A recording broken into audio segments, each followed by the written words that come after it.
I'm going to present to you about a trip to the fire station. Since, me and some other colleagues of yours in different classes recently went to a fire station. They gave us a lot of information for a project about electrification, and I decided to summarize it up and share it with you.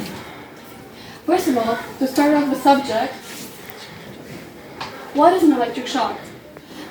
Since our body conducts electricity, and if at any point, for example, my hand gets hit by the live electricity, I'll get a burn. Both burns get into some stages, but that's more about the doctor side. So this is called an electric shock or electrocution.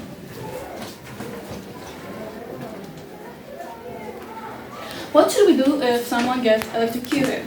First of all, we should try to remember the doctor's ABCD or DRSABCD. What it stands for? It stands for danger, response, stands for help, airway, breathing, CPR, and defibrillator. Going more in detail, what should we do if someone gets electrocuted? First, you need to make sure the victim is conscious and well. You should try to ask them questions such as, how are you? What is your name? Or stuff like that. If they are answering and they're well, then try to get them out of a magnetic field and get them to the hospital as soon as you can. But if they're not answering, you should make sure they're breathing. There are a few techniques to do so. First of all, check your pulse on their wrist, on their neck, or try to see if the chest rises up and down, or feel the breath from the mouth or the nose. Second of all, you want to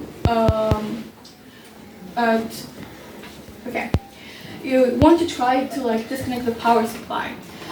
Basically, if you get electrocuted from a plug, you should try to disconnect it. Take out the cord. But if you cannot get to them since they're water, you should try to get something that is not conductible, such as a broom handle that is dry, and you should try to get them out of the moving field. You should also be careful in wet environments, such as the bathroom, since water conducts electricity.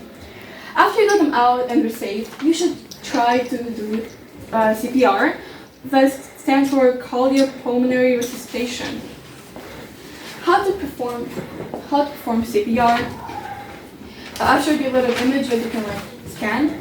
First of all, A for airways. Open the person's airways, such as the nose, mouth, throat, and try to remove any blockage with a crooked finger like this. Don't try to look for hand sanitizer since it's not going to be worth it and they're probably going to die until then. Second of all, make sure the person is in neutral position, such as checking on their back. Gently tilt their head back and lift their chin. Then breathing. Are they breathing normally? Check for breathing. They might be breathing abnormally, such as grunts and gasping for air. That is not okay, and you should also try to do mouth to mouth. CPR consists of two techniques. 30 chest compressions like this, hold your arms like this, 30 chest compressions in 2 minutes, or mouth to mouth. It's different for kids, since the kids, like babies, infants, you gotta do them with 2 fingers. Babies, children from 1 to 5 years old should be like 1 hand, and adults and older children, such as teens, like this, how I showed you before. Now moving on to more of a fireman stuff, vehicles or equipment of a fireman.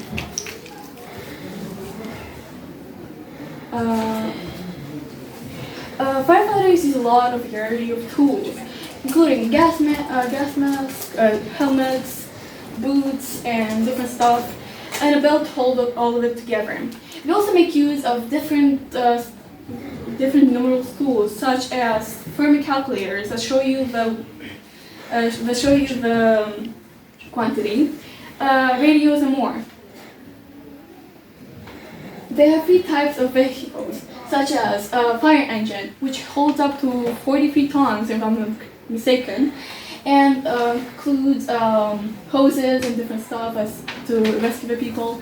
A rescue truck that is equipped with a few paramedics and is usually used in stuff as electrifications. It's called the rescue truck, as I said before, and the snow path cleaner. What it does is basically cleans out of snow for roads so they can pass along. And if you have any questions, please write them down and pass them on to me at the break. Thank you for listening and have a great time.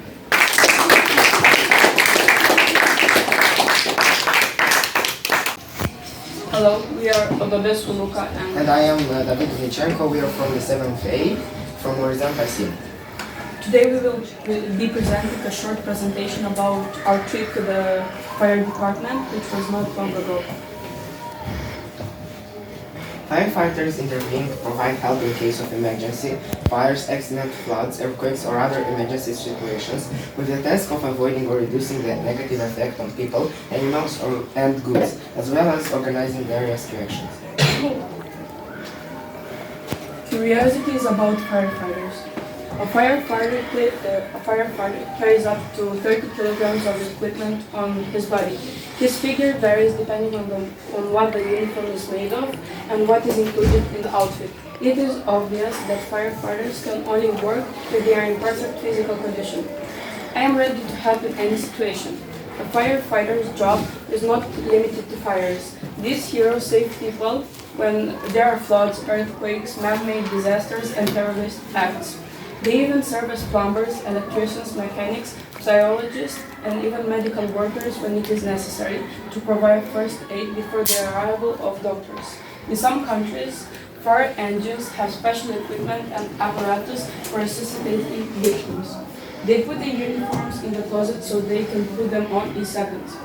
Firefighters fold things in such a way that they can jump into their boots and pack in 1 second. Put on a jacket, the next, grab their helmet, and get in the car. They only have a few minutes to get ready and go on a call. Every second could cost someone's life. A firefighter's equipment. Firefighter shirt, made of flame retardant materials to provide protection against heat and flames. It has long sleeves and a front zip or snap fastening system. Firefighter pants, made from the same flame retardant materials to protect your legs and lower body. May have straps to provide a better fit on the firefighter's body.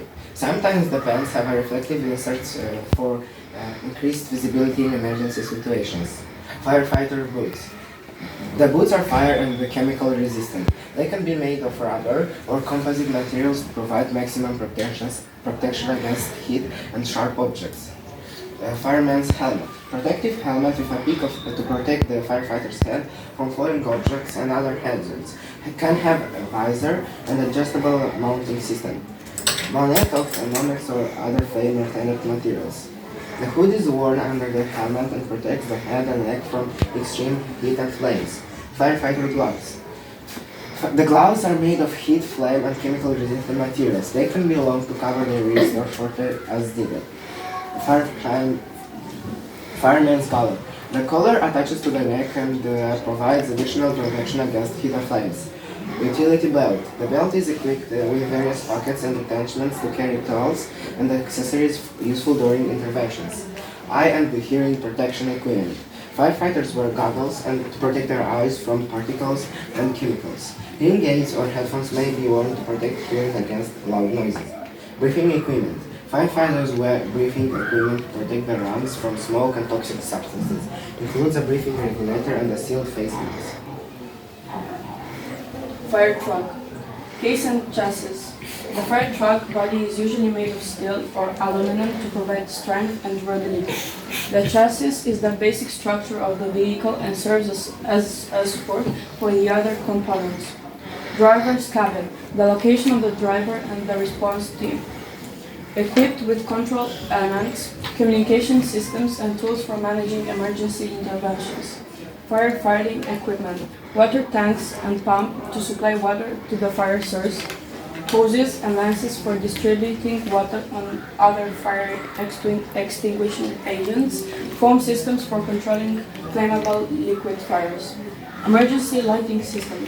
Headlights and special lights to ensure visibility in night conditions or in dark areas.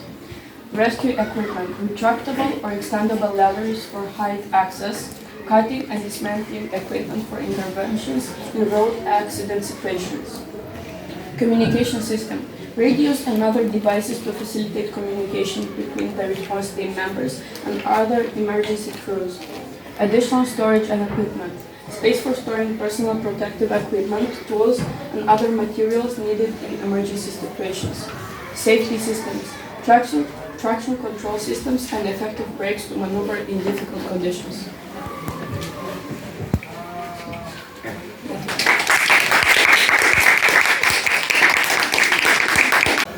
Today I'm going to present to you electrocution safety presented by the fire department. But let's start with the definition. So electrocution is the death or severe injury caused by electric shock from electric current passing through the body.